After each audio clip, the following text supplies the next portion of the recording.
I want you, but I can't have you because it's wrong. Please. Hi everyone, it's the Squeaky here and welcome back to my channel. And today's video is gonna be the top 8 things that I hate about K-dramas. Let go. Anyway, so as a K-drama OG, with someone with over a decade years of experience in this field, I feel like I've got a lot to say. Number 1. Witch boy trauma.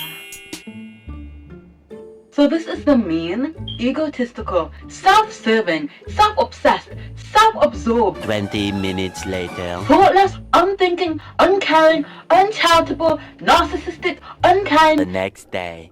witch boy. I mean, at least he's rich.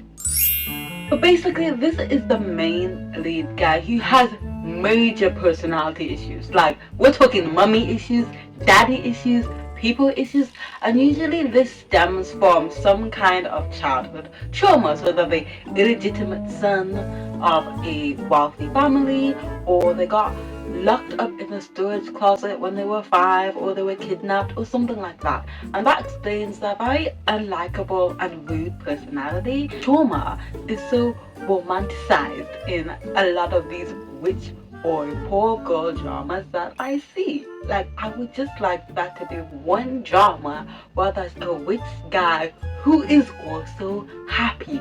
Can't we have both? Number 2, the childhood encounter.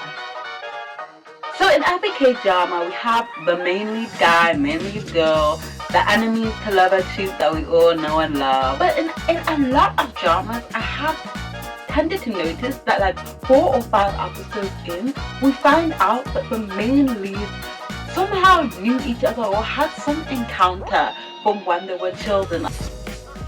Like, can't we just have one drama where the main leads meet up and fall in love while they were adults? As if you would fall in love just because you didn't have a connection when you were babies. I have moved around every 2 years since I was young, so I was not in a place long enough to make a connection with anybody. It makes me think that now that I didn't meet this guy when I was 5 years old, I've lost my, like, I have no chance for a soulmate.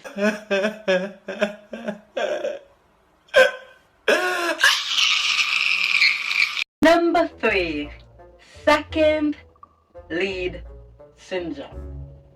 Second lead syndrome is basically the second lead, usually the second lead male, who secretly harbors feelings for the main lead girl. So he's kind of like a friend. He's the person who helps her when she's in need, usually because she's going through a rough patch with the main lead guy, honestly, and he's always there to lend a hand. But despite that, he's always stuck in the friend zone. Hence, we as viewers get second lead syndrome. But you're probably wondering, why did you add this to the why do you hate K-dramas? And that's because I do not like second leads. What? What? Hold up, wait a minute. Wow. I don't get second lead syndrome, and let me explain why. I watched a lot of K-dramas in the past, okay?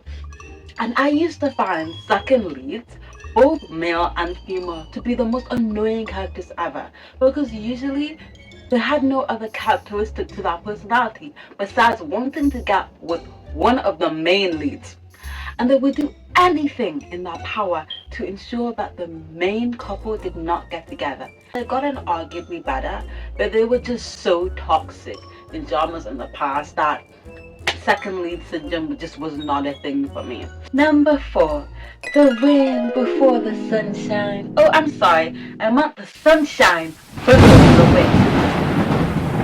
So usually in dramas, at around like episode 8 is when the main leads finally get together. We've been waiting this entire drama. We got the enemies to lovers troop, we got the friends to lovers, and we're here for it. And then boom, the female lead discovers that the main lead's father is responsible for the death of her father, and then due to noble idiocy, one of them decides to break off the relationship with the other person because they feel bad for something that they weren't even responsible for. And then we have 4 to 5 episodes of them like literally just like looking at each other from a distance. I want you, but I can't have you because it's wrong.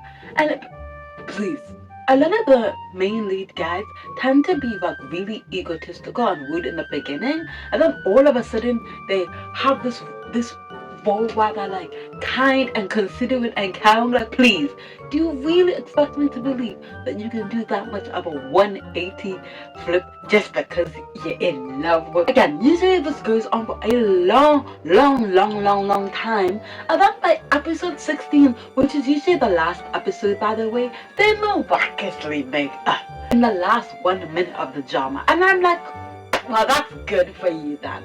I wasted so most drama is 16 episodes long, 1 hour per episode. I wasted 16 hours of my time when I could have been, I don't know, gone to a park somewhere or binge watched the Squeaky's YouTube videos. So thanks a lot, because I could only see the cute couple moments for like 30 minutes. I think I'm on number 5. 1, 2, 3, 4, 5. Number 5.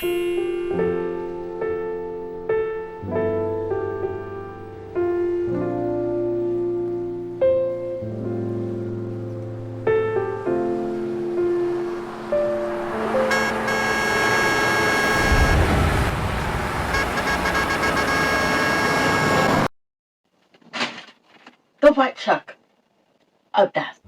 Now this character believes in righteousness, in justice, and he's there to fight the corruption. But the thing is, like, usually you can just tell that this person's not going to survive for long, especially if they're not like a main lead character. They're just there one day and like the white shark of death. Usually this person is driving a car on the way to the police station, or they have like an envelope with all the evidence of everything that's wrong under the sun. I don't know how they find this, but yeah. And I'm just like, hasta la vista, I don't want to say goodbye to you. Although I feel like the characters are doing the right thing, the way that the majority of these characters do it is just so like dangerously reckless that I'm like, you're setting yourself up to die. And I feel like they could just send these things over an email, or make sure that when they're going to transport themselves to the police station or something, just don't drive yourself, okay? Go on the bus, go on the tube station, I don't know, just do anything other than go to a place yourself, especially at night. Number 6. Is it that deep?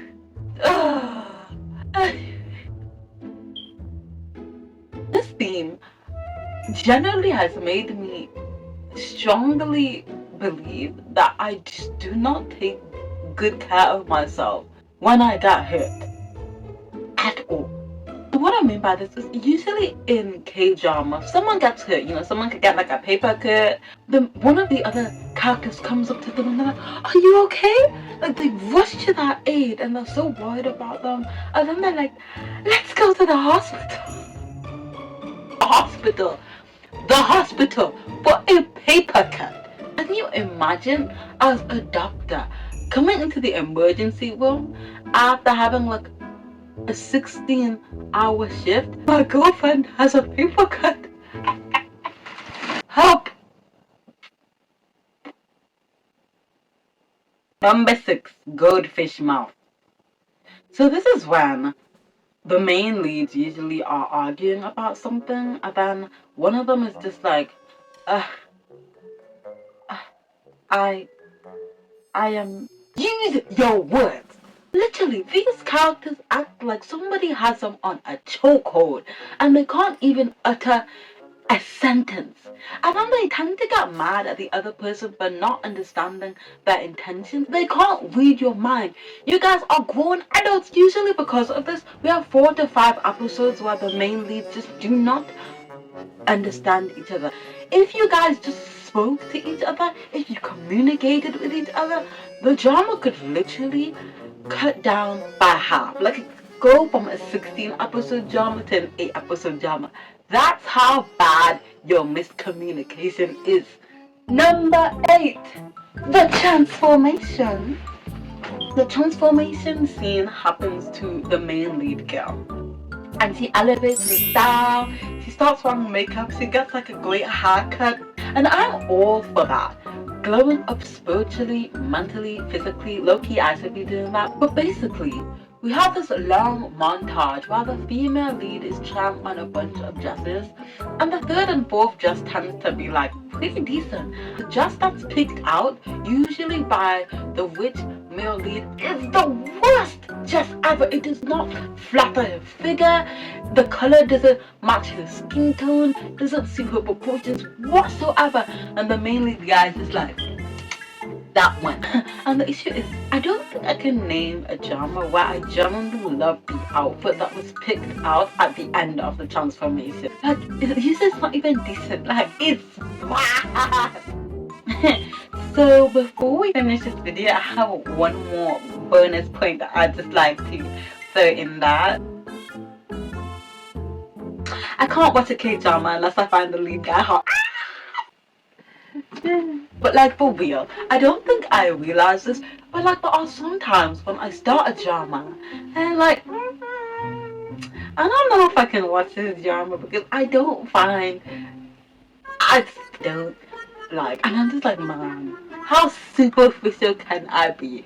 And I feel like this isn't necessarily just in dramas, like K-dramas, but just in media in general. But still, I just hate that K-dramas do this to me. I do not want to be that person. And I've spoken to a lot of other people about this, and they are very similar in the way that they think. Like, that's it. I guess that's who I am now. Anyway, we are done. I hope that you enjoyed this video today. I really did a lot too. I'd love to hear your comments about this video. What are some things that you hate about K-dramas? Was there something that I missed? It's something that I didn't speak about enough? And also, like and subscribe too. Thank you guys so much, and goodbye.